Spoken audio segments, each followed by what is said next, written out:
Hello students, पिछले video में हमने कोण पर आधारित कुछ समस्याएं देखी थी। अब इस वीडियो में हम त्रिकोणमिति फलन, उनके जो प्रारंभिक सूत्र हैं वो पढ़ेंगे और त्रिकोणमिति फलन के आधार पर कुछ सर्वसमीकाएं पढ़ेंगे। इसके बाद सारणी बनाएंगे 30 अंश 60 अंश के लिए, सब इसके बारे में पढ़ा दिया जाएगा। देखिए इसमें त्रिकोणमिति फलन क्या होते हैं। तो यहाँ पर जो ये वृत्त बना हुआ है इसकी त्रिज्या 1 इकाई है, तो जो ये OA है उसका मान 1 हो जाएगा, OB का भी मान 1 होगा, और इधर इसको C मानेंगे तो OC का मान भी 1 होगा, और इसको D मानेंगे नीचे तो OD का मान भी 1 हो जाएगा। इस तरह से हमने AB, इसको हम C मानते हैं, इसको D मानते हैं, सबके निर्देशांक हमने लिख लिए। अब इतना करने के बाद हम समझेंगे। यहाँ पर देखिए OM जो है वो x, एक बिंदु हमने वृत्त की परिधि पर मान लिया। ये वृत्त ऐसा वृत्त है जिसकी त्रिज्या 1 इकाई है, इसलिए इसको इकाई वृत्त कहते हैं, इंग्लिश में कहते हैं यूनिट सर्किल।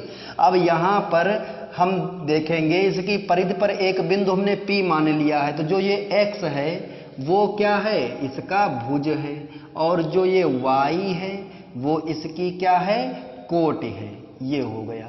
यहां पर ये देख लीजिए कि ये जो कोण x है वो किसमें है, रेडियन में, POM बराबर x हो गया। तो जो कोण होता है उन्हीं के संबंध में लिखा होता साइन और कॉस। ये x दोनों के साथ होगा, साइन के साथ भी कॉस के साथ भी। अगर हम कहें सिर्फ साइन, या त्रिकोणमिति फलन साइन कॉस दो होते हैं, अगर हम कहें सिर्फ साइन तो उसका कोई मतलब नहीं।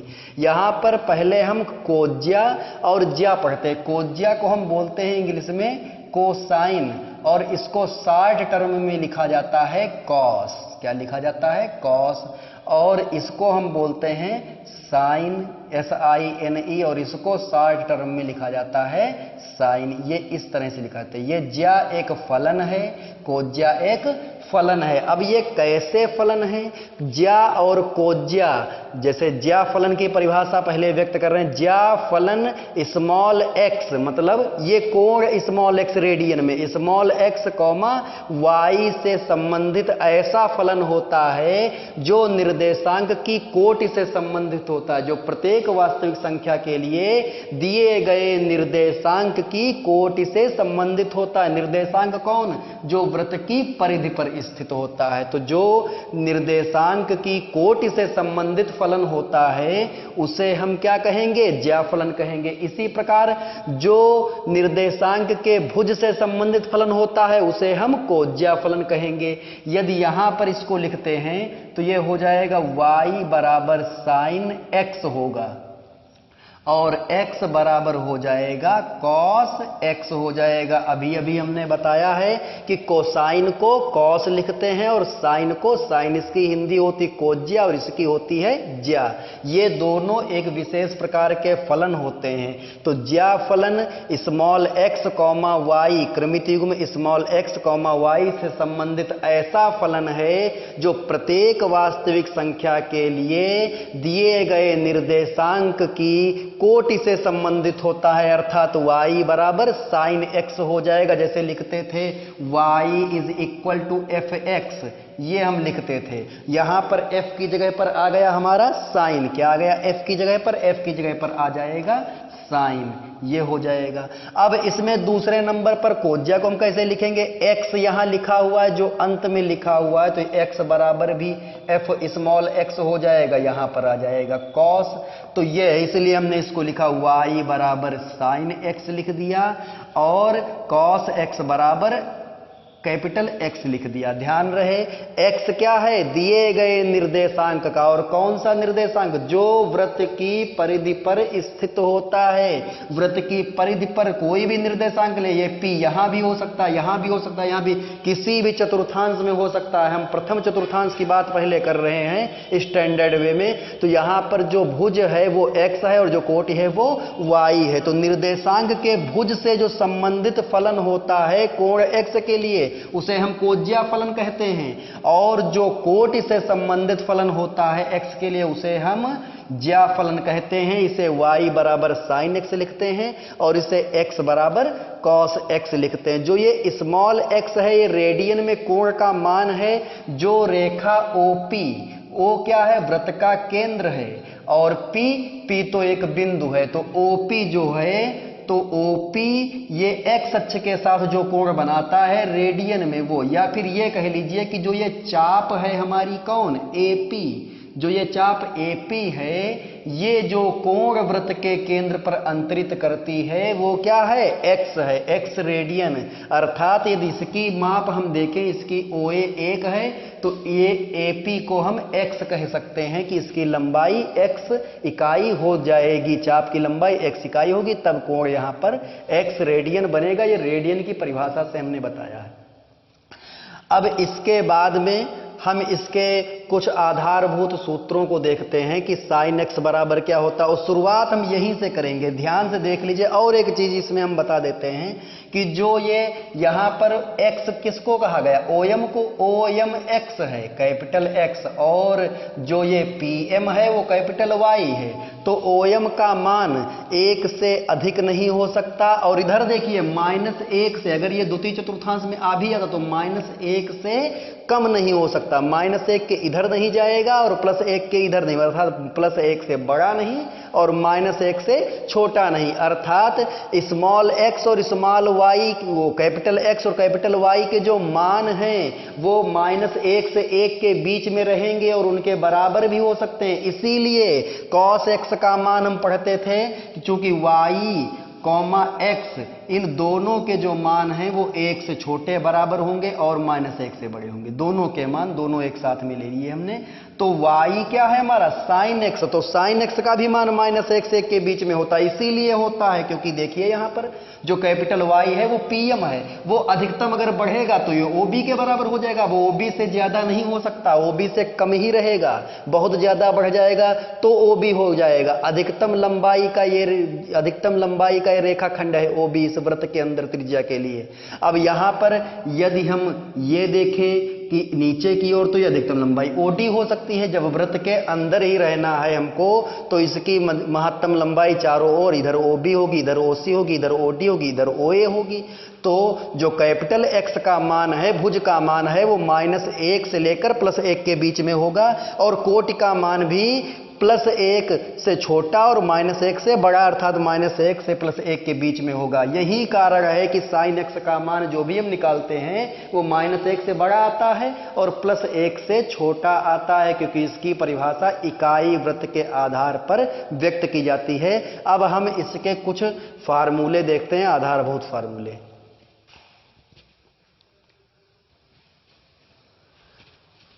देखिए, हमने अभी बताया इकाई वृत्त के आधार पर त्रिकोणमितीय फलनों की परिभाषा। तो उसमें हमने क्या पढ़ा भाई, sin x is equal to पढ़ा हमने y, और cos small x is equal to पढ़ा हमने x। ये परिभाषा से हो गया, हमने बता दिया है।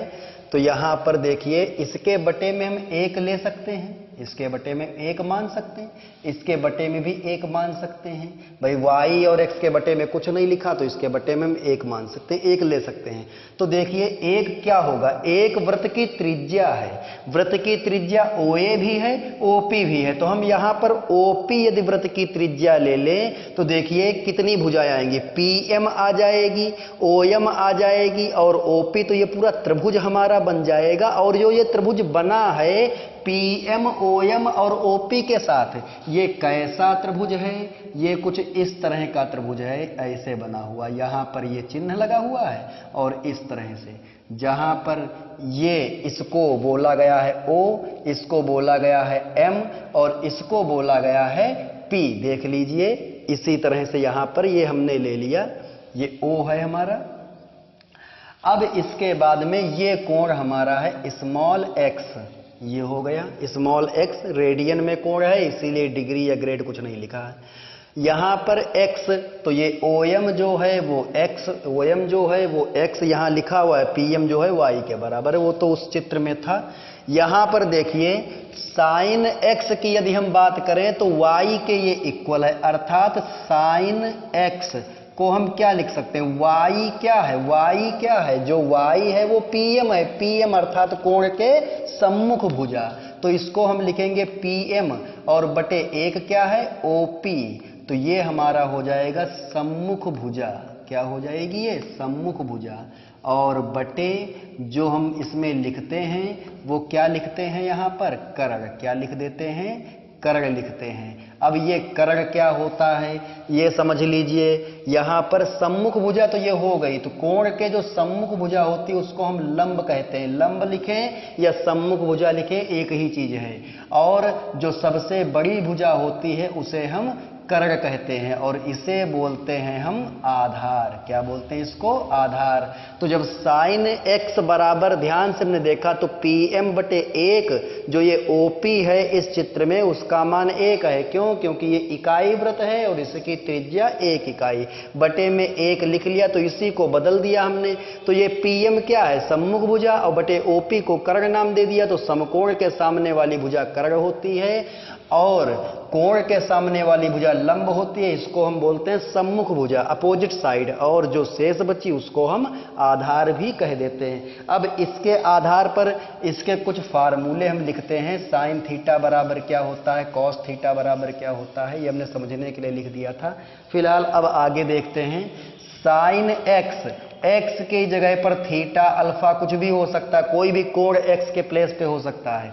तो ये हमारा आ जाएगा Pm क्या है? लंब। ये क्या है? लंब। और बटे में क्या हो जाएगा? कर्ण। और इसको शॉर्ट फॉर्म में ऐसे लिखते हैं L/K, ये भी लिख देते हैं। अब दूसरी चीज cos x बराबर, देखिए cos x x है और ये कैपिटल X किसके बराबर? OM के। OM क्या है? आधार है हमारा। और बटे OP समकोण के सामने वाली भुजा। तो समकोण के सामने वाली भुजा, किसी भी समकोण त्रिभुज में समकोण के सामने वाली भुजा सबसे बड़ी भुजा होती है और इसे हम कर्ण कहते हैं। और इसको लिखते हैं A/K से। देखिए इकाई वृत्त के आधार पर ट्रिग्नोमेट्रिक फंक्शन में केवल 2 परिभाषाएं क्लियर हो सकती हैं, साइन की और कॉस की। जब हम साइन x और कॉस x का अनुपात लिखते हैं, tan x, देखिए tan x बराबर sine x upon cos x कर देते हैं। इनका दोनों को हम दोनों का अनुपात लिखते हैं, साइन x बटे कॉस x लिख दिया। तो लंब बटे कर्ण, आधार बटे कर्ण, कर्ण कर्ण कट जाएगा, क्या आ जाएगा? लंब बटे आधार। ये इसका सूत्र होता है, इसको हम लिखते हैं लंब बटे आधार, ये हो जाएगा। अब इसके बाद में ये हमारा हो गया। अब यहां पर यदि हम cot x लिखना चाहें तो cot x tan का उल्टा होता है, तो ये उल्टा हो जाएगा। तो cos x बटे क्या हो जाएगा? sin x हो जाएगा। और ये आएगा आधार बटे कर्ण। इसी तरह से हम sec x लिखेंगे तो ये हमारा आ जाएगा कर्ण बटे आधार। और इसी तरह से हम cosec x अगर लिखेंगे तो ये आ जाएगा कर्ण बटे लंब, ये हो जाएगा हमारा। यहाँ पर इसको हम लिखेंगे कर्ण बटे आधार, कर्ण बटे आधार। और इसको हम क्या लिख देंगे? इसको हम क्या व्यक्त कर देंगे? कर्ण बटे लंब, ये लिख देंगे। देखिए यहां पर जो ये साइन x है, ये जो फलन है वो इसका अपोजिट है। ध्यान से देखिए, इसमें लिखा हुआ था लंब बटे कर्ण, इसमें क्या लिखा है? कर्ण बटे लंब लिखा हुआ है। और जो ये है ये इसका अपोजिट है।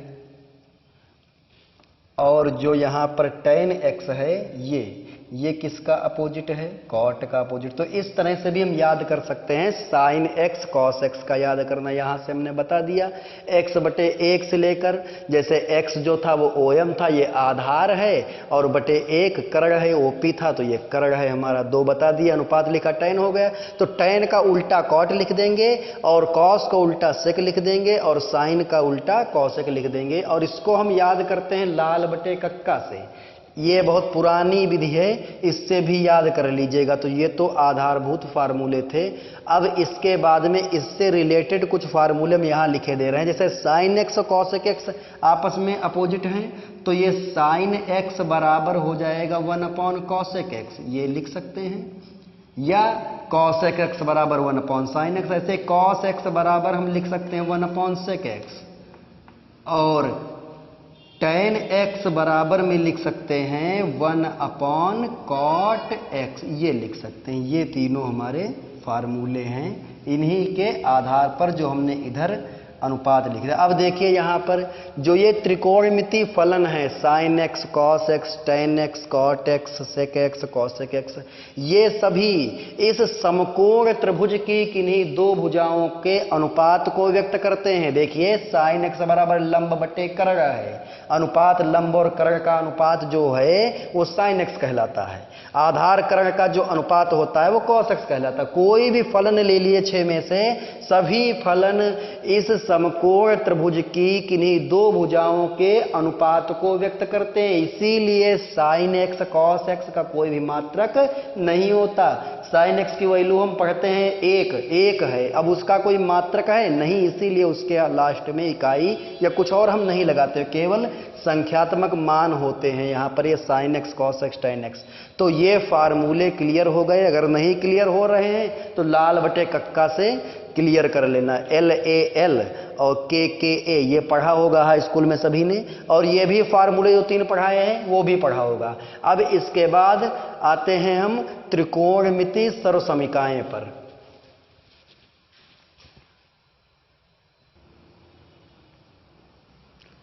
देखिए अब आगे हम पढ़ते हैं त्रिकोणमितीय सर्वसमीकाएं। तो त्रिकोणमिति फलन हमने पढ़ लिए sin x cos x tan x cot x sec x cosec x, ये 6 होते हैं त्रिकोणमितीय फलन। अब ये हम इसमें एक शब्द आ गया सर्वसमीकाएं क्या होती हैं, कक्षा 10 में या कक्षा 9 में कभी पढ़ाया गया होगा, नहीं पढ़ाया गया तो समझ लीजिए। सर्वसमीका क्या होती है, इसको हम आइडेंटिटी बोलते हैं। सर्वसमीका क्या होती है, ऐसी समीकरण जो चर के सभी मानों के लिए सत्य होती है, ऐसी समीकरण जो चर के सभी मानों के लिए सत्य होती है उसे हम सर्वसमीका कहते हैं। अब हम त्रिकोणमितीय सर्वसमीकाएं किसे कहते हैं, त्रिकोणमितीय सर्वसमीकाएं उनको कहते हैं जिसमें चर के स्थान पर त्रिकोणमितीय फलन होते हैं। कि ऐसी त्रिकोणमितीय समीकरण का मतलब जिसमें त्रिकोणमितीय फलन हो जाए, जो चर हैं उनका स्थान sin x ले लेगा, x का स्थान sin x ले लेगा, y का स्थान कहीं कहीं cos x ले लेगा, इस तरह से। तो यहाँ पर त्रिकोणमितीय समीकरण जो प्रत्येक कोण के लिए सत्य होते हैं, जो उसमें जैसे sin स्मॉल x लिखा हो तो x की वैल्यू निकालेंगे, जैसे लिख देते हैं हम sin square x plus cos square x बराबर 1, यही है पहली सर्वसमीका। तो ये जो x इसमें कोण है तो इसमें x का मान कुछ भी रखें, इसी के आधार पर इसकी परिभाषा हम समझ लेते हैं कि ऐसी त्रिकोणमितीय समीकरण जो सभी मानों के लिए, जो चर के सभी मानों के लिए सत्य होती है उसे हम क्या कहते हैं, त्रिकोणमितीय सर्वसमीका कहते हैं। अब त्रिकोणमितीय सर्वसमीका हम पढ़ते हैं क्या होती हैं, 3 होती त्रिकोणमितीय सर्वसमीका, और पढ़ेंगे उसी बेसिक पर जैसे हम पढ़ते थे अभी।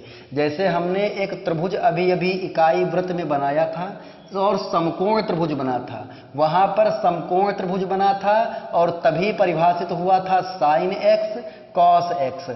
तो जब कभी हमें साइन थीटा या कॉस थीटा लेना होगा तो ध्यान रखना त्रिभुज समकोण बनना चाहिए, अन्यथा हम ये कॉन्सेप्ट यहाँ नहीं लगा सकते।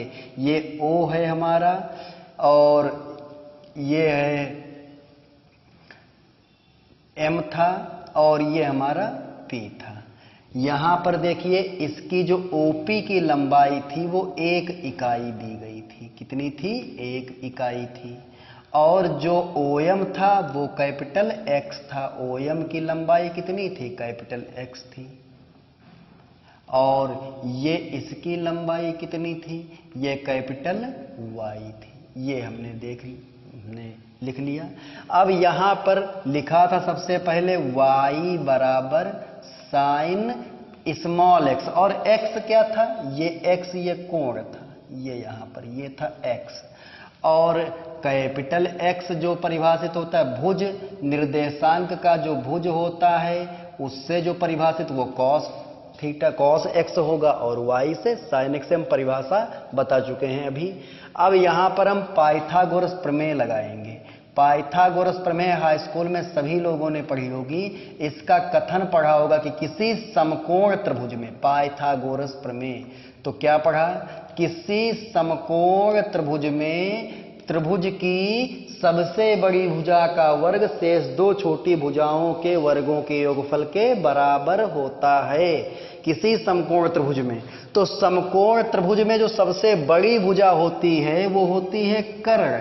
तो कर्ण का वर्ग जो होगा वो शेष दो छोटी भुजाओं, तो पहली छोटी भुजा है लंब और दूसरी छोटी भुजा है आधार, इन दोनों के वर्गों, वर्ग कर दिया, के योगफल के बराबर होता है।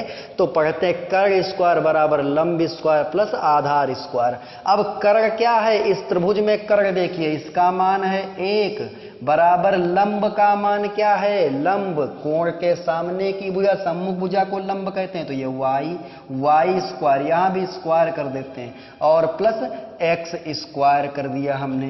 तो x square plus y square बराबर क्या आ गया? 1 का स्क्वायर 1 होगा। एक्स का मान क्या है? कॉस एक्स, तो कॉस एक्स का होल स्क्वायर ये होगा। अब प्लस साइन एक्स का होल स्क्वायर बराबर क्या होता है? 1। या हम इसको इस प्रकार से भी लिख देते हैं कि cos square x plus sign square x बराबर क्या होता है? 1। यहां से ध्यान पूर्वक देखिए, ये है हमारी सर्वसमीका। एक्स का मान चाहे जितना बड़ा हो जाए, इन दोनों cos square x plus sign square x का मान एक ही रहेगा। एक्स का मान 10 लें तो भी 1 आएगा, 20 लें तो भी 1 आएगा, -10 लें तो भी 1 आएगा। ये सभी कोणों के लिए सत्य है, इसलिए इसे हम सर्वसमीका कहते हैं। अब यहां पर नोट में देख लीजिए, कॉस स्क्वायर एक्स को हमने क्या लिखा है? कॉस स्क्वायर एक्स पहले क्या था? कॉस एक्स का होल स्क्वायर था। तो जब कभी कॉस स्क्वायर एक्स लिखा होगा तो उसे हम समझेंगे कॉस एक्स का होल स्क्वायर। ऐसे ही जब कभी साइन एक्स स्क्वायर एक्स लिखा होगा तो इसे समझेंगे साइन एक्स का होल स्क्वायर। और एक चीज इसमें नोट में और समझ लीजिए कि साइन एक्स को हम साइन एक्स एक साथ, अकेले साइन का कोई महत्व नहीं है, अकेले साइन का या कॉस का कोई महत्व नहीं, केवल वो फलन को निरूपित करते हैं। लेकिन फलन के साथ जब तक कोई चर नहीं होता, जैसे हमने लिख दिया एफ क्या है? एक फलन है। अब एफ की जगह साइन लिखो, कॉस लिखो, कोई मतलब नहीं, लेकिन हमने लिख दिया एफ एक्स, तो इसका कोई मान होता होगा और ये y के बराबर होता है और ये फलन को प्रदर्शित करता है। इसी तरह से साइन का अकेले कोई महत्व नहीं होता, कॉस का अकेले कोई महत्व नहीं होता, कॉस एक्स होता है, साइन एक्स होता है। तो यहां पर जो अगला पॉइंट है उसमें ये देख लेंगे कि कॉस एक्स जो है वो नॉट इक्वल टू होता कॉस इंटू एक्स के। भाई कॉस एक्स को हम कॉस गुणे एक्स नहीं कह सकते, साइन एक्स को साइन गुणे एक्स नहीं कह सकते, साइन एक्स एक साथ, कॉस एक्स एक साथ। बस ये इतना यहां पर थोड़ा अपवाद है कि कॉस एक्स का होल स्क्वायर बराबर कॉस स्क्वायर एक्स लिखते हैं और साइन एक्स का whole square sine square x लिखते हैं। तो इन चीजों को ध्यान में रखते हुए चलेंगे आगे। ये पहली सर्वसमीका है, ये जो हमारी सर्वसमीका है वो पहले नंबर की सर्वसमीका है। अब इसके बाद दूसरे नंबर की सर्वसमीका हम कैसे निकालेंगे देख लेते हैं। दूसरे नंबर की सर्वसमीका देखिए, यहां पर दिया है कॉस स्क्वायर एक्स, ये हमारा आ गया है, साइन स्क्वायर एक्स बराबर 1। यहीं से जो भी सर्वसमीका हम निकालेंगे उसकी शुरुआत यहीं से करेंगे। तो लिखेंगे दोनों पक्षों में हमने किससे भाग दिया? दोनों पक्षों में कॉस स्क्वायर एक्स से भाग दे दीजिए। दोनों पक्षों में कॉस स्क्वायर एक्स से भाग करने पर या भाग देने पर, दोनों पक्षों में कॉस स्क्वायर एक्स से भाग देने पर, और जब हम भाग देंगे तो ये आ जाएगा कॉस स्क्वायर एक्स बटे कॉस स्क्वायर एक्स प्लस आ जाएगा साइन स्क्वायर एक्स बटे कॉस स्क्वायर एक्स बराबर ये 1 बटे कॉस स्क्वायर एक्स। देखिए यहां पर इससे तो ये कैंसिल हो जाएगा, आएगा 1। अब यहां पर देखिए भाई, साइन स्क्वायर एक्स को हम साइन एक्स का होल स्क्वायर लिख सकते हैं, कॉस स्क्वायर एक्स को हम कॉस एक्स का होल स्क्वायर लिख सकते हैं। तो ये हो जाएगा साइन एक्स बटे कॉस एक्स का होल स्क्वायर। भाई साइन स्क्वायर एक्स को साइन एक्स का whole square, cos square x को कॉस एक्स का होल स्क्वायर, तो दोनों पे होल स्क्वायर लगा दिया। देखिए यहां से ये हमने बता दिया था। अब इसके बाद इसको हम लिख सकते हैं 1 बटे कॉस एक्स का होल स्क्वायर ये लिख सकते हैं। तो ये आ जाएगा 1 प्लस ये होगा tan x का होल स्क्वायर बराबर ये sec x का होल स्क्वायर। अब जिस प्रकार हमने sin x का होल स्क्वायर को sin स्क्वायर x लिख दिया था, cos x के होल स्क्वायर को cos स्क्वायर x लिख दिया था, उसी प्रकार हम tan x के होल स्क्वायर को tan स्क्वायर x लिख देंगे और sec x के होल स्क्वायर को sec स्क्वायर x लिख देंगे। ये हमारी दूसरी सर्वसमीका है। इसमें भी x का मान चाहे जो कोण रख दिया जाए सबके लिए ये सत्य होगा, LHS बराबर RHS। ये दूसरे नंबर की सर्वसमीका है। अब तीसरी सर्वसमीका क्या होती, देखिए साइन कॉस में संबंध आ गया, टैन सेक में संबंध आ गया, अब बचा क्या, कॉट बचा, कॉसेक बचा। अब यहां से फिर से हम यहीं से शुरुआत करते हैं भाई, cos square x plus sign square x बराबर 1। हमने भाग किससे किया था, कॉस स्क्वायर से। अब हम भाग करेंगे साइन स्क्वायर से। दोनों पक्षों में किससे भाग करेंगे, साइन स्क्वायर एक्स से भाग देने पर। दोनों पक्षों में साइन स्क्वायर एक्स से भाग देने पर तो भाग देंगे, तो भाग कर लेना जैसे हमने इसको हल किया है। तो ये बेटा आ जाएगा हमारा कॉसेक स्क्वायर एक्स बराबर 1 प्लस कॉट स्क्वायर एक्स, ये हो जाएगा। ये है हमारी तीसरी सर्वसमीका। जिस प्रकार से हमने इसको हल किया था उसी प्रकार से, जैसे कॉस स्क्वायर एक्स बटे साइन स्क्वायर एक्स हो जाएगा, साइन स्क्वायर एक्स बटे साइन स्क्वायर एक्स कट के 1 हो जाएगा, इधर 1 बटे साइन स्क्वायर एक्स बचेगा, तो 1 बटे sign square x cosec square x हो जाएगा, और इधर कॉस स्क्वायर एक्स बटे साइन एक्स बराबर कॉट स्क्वायर एक्स हो जाएगा। और यहाँ 1 था तो ये 1 हमने लिख दिया था, 2 जगह नहीं बची, नहीं तो प्रूफ कर देते। जैसे हमने इसको सॉल्व किया उसी प्रकार से इसको भी सॉल्व कर लेंगे।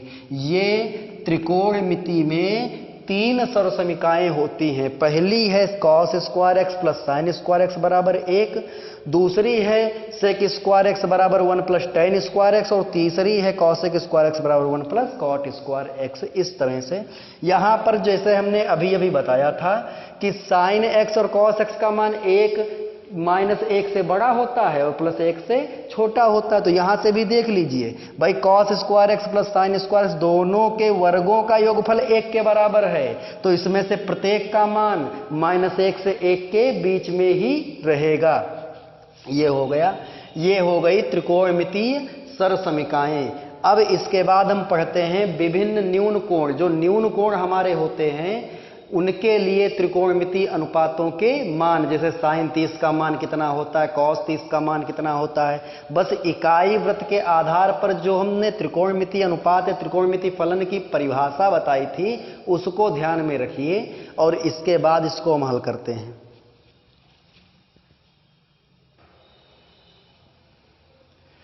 देखिए, अब हमें त्रिकोणमितीय फलनों के मान पढ़ते हैं। कुछ मानक 0 अंश, 30 अंश, 45 अंश, 60 अंश और 90 अंश के लिए। जो यूनिट सर्किल था वो उधर बना हुआ है, इसकी त्रिज्या हमने 1 इकाई मानी है। तो यहाँ पर जब इसकी त्रिज्या 1 इकाई है तो इस बिंदु के निर्देशांक 1,0 होंगे, इसके 0,1 होंगे, और इसके बीच के कुछ हमने मान लिए हैं। जो भी मान होगा वो 1 से बड़ा, 1 से छोटा और -1 से बड़ा हो जाएगा। ये हमने अभी बता दिया था कि त्रिकोणमितीय फलन जो साइन एक्स और कॉस एक्स होते हैं उनके मान -1 से 1 के बीच में होते हैं, -1 और 1 को सम्मिलित करते हुए। तो जब हमने y का मान 1/2 इसमें रखा, ये समीकरण है इस इकाई त्रिज्या के वृत्त की समीकरण है, x² + y² बराबर 1, और इसका केंद्र जो है ये O है। ये प्रारंभिक किरण है, अर्थात कोण के लिए प्रारंभिक किरण ये मानी जाएगी। यहां से रोटेशन देखा जाएगा, यहां से घुमाव की मात्रा देखी जाएगी। तो थोड़ा सा हम घूमे तो ये 30 अंश हमने लिया, तो 30 अंश की स्थिति में y का मान 1/2 होता है, इसको ध्यान में रख लीजिए।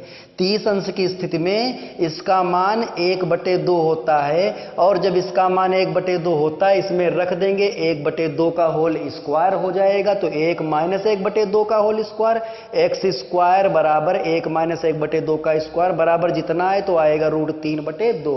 ये जो बिंदु हमने लिखा है ये इसको संतुष्ट करेगा, मान रखकर एक्स वाई की देख लीजिए। इसके बाद 45 अंश की जो बात होती है तो 45 अंश जो होता है तो आधा भाग इधर, जो ये चतुर्थांश, जो ये चौथा भाग है ये वाला, जितने में ये समकोण बना हुआ है, तो जब 45 की बात करते हैं तो आधे आधे भाग में जितना मान x का होगा उतना ही मान y का भी हो जाएगा।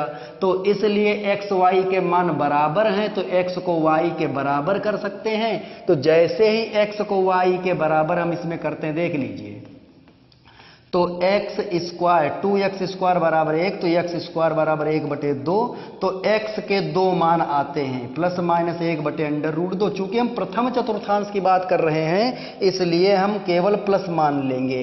तो यहां पर y x y दोनों बराबर थे, ये हो गया। अच्छा 30 अंश पर क्या था, तो ये पूरा 90 अंश का था, तो 30 अंश अनुपात हम देख लेते हैं और उसके हिसाब से 1/2 क्या आएगा वो हम देखते हैं। यहां पर 45 अंश, एक और का कोण हो गया इधर का, तो इधर का कोण कितना बचा, 45 अंश बचा। 90 अंश को हमने विभाजित किया 1:1 में, तो इसे x कह दो, इसे y कह दो। ये जो लिख रहे हैं ये हम x और y का अनुपात लिख रहे हैं। 45 पे 45 1 हुआ। यदि हम 30 की बात करें, 30 अंश की, तो 30 अंश इधर होगा तो इधर कितना बचेगा, 60 अंश बच जाएगा। तो यहां पर 1:2 हो जाएगा इस तरह से, इसीलिए 1/2 हुआ।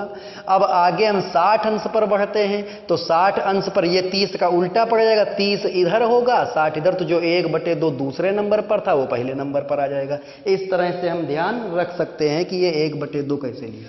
इतना करने के बाद देखिए 45 तक हमने निकाल के समझा दिया था। इसके बाद हम क्या करते हैं, जब 60 अंश पे जाते हैं, 60 अंश पर, तो जो ये भाग होता है, जितनी चाप ये होती है उसके अगर 30-30 भागों में बांटेंगे तो 2 लंबाई आएगी। एक जितनी चाप की लंबाई ये होगी, इधर की चाप की लंबाई 2 गुना होती, इधर कोण 2 गुना बनेगा 60 अंश और इधर बनेगा 30 अंश। तो 2 इधर है 1 इधर है, इसलिए 1/2 पहले आएगा। यहां पर 1/2 बाद में आया था क्योंकि ये अपोजिट डायरेक्शन में। तो यहां पर देख लीजिए ये 1/2 जब हमने x का मान लिया तो y का मान √3/2 आया। ये इतनी समझ में नहीं आ सकती, इतनी जल्दी समझ में नहीं आएगा। ये बुक में लिखा होगा, पढ़ लीजिएगा इसको ढंग से, या फिर ध्यान में रखिए 30 अंश के लिए y का मान 1/2 होगा, 45 अंश के लिए x बराबर y होगा और 60 अंश के लिए x का मान 1/2 होगा। यहाँ पर x का मान 1/2 है, यहाँ पर x y बराबर है और यहाँ पर जो है y का मान 1/2 है। क्योंकि फिर से देख लीजिए 30 अंश इधर है, ये इस तरह से बना हुआ है, ये 30 अंश इधर है और ये 60 अंश इधर है। तो अनुपात 1:2 आया है, इसीलिए 1/2 दूसरे नंबर पर आया। जब हम इधर 60 अंश पर बनाएंगे तो ये उल्टा बन जाएगा भाई, 30 अंश इधर आ जाएगा और 60 इधर हो जाएगा, तो 1:2। तो 1/2 लेंगे हम, 2/1 नहीं लेंगे, 1/2 ही लेंगे, लेकिन रिवर्स कर देंगे, व्युत्क्रम कर देंगे, अर्थात जो x के स्थान पर था वो y के स्थान पर पहुंचेगा। तो यहां पर ये y था, यहां पर ये x हो जाएगा। ये देखिए रिवर्सिबल है, √3/2, 1/2 और यहां पर 1/2, √3/2 है। तो इस अनुपात से हम ध्यान में रख सकते हैं। अब इतना करने के बाद हम क्या करेंगे, जब हम यहां पर 1/2 इसमें मान रखेंगे y का, तो x का मान √3/2 आएगा। x y को बराबर करेंगे तो ये x का मान ये है, y का मान ये है। इसी प्रकार से जब यहां पर हम x का मान 1/2 रखेंगे तो y का मान √3/2 आएगा। तो हमने इकाई वृत्त के आधार पर त्रिकोणमिति फलनों की जो परिभाषा बताई थी वो क्या बताई थी कि जो भुज होते हैं वो कोज्या फलनों को निर्धारित करते हैं और जो कोटि होते हैं वो किसको निर्धारित करते हैं, ज्या फलनों को। जो साइन है ज्या फलन है। अब 0 लिखा हुआ, ये रेडियन में लिख दिया, इसी से हमारा काम होगा। यहां पर 0 डिग्री लिखा हुआ है, 0 डिग्री को रेडियन में बदलेंगे 0 आएगा। तो देखिए 0 अंश है, तो यहां पर 0 अंश का कोण कब बनेगा, जब कोई भी परिक्रामी रेखा कुछ तनिक भी रोटेशन नहीं करेगी। यहां पर जो ये OA है इसी तरह से हमने बना दिया, ये ऐसे इसी रेखा का OA के साथ बना कोण 0 अंश होगा। तो ये रेखा इसी सीध में हम जो परिधि पर स्थित बिंदु है उसको देखेंगे इसी सीध में, क्योंकि 0 अंश की यदि हम बात करते हैं तो 0 अंश OA से OA रेखा जब कोण बनाएगी, OA से OA रेखा, तभी 0 अंश का कोण बनेगा।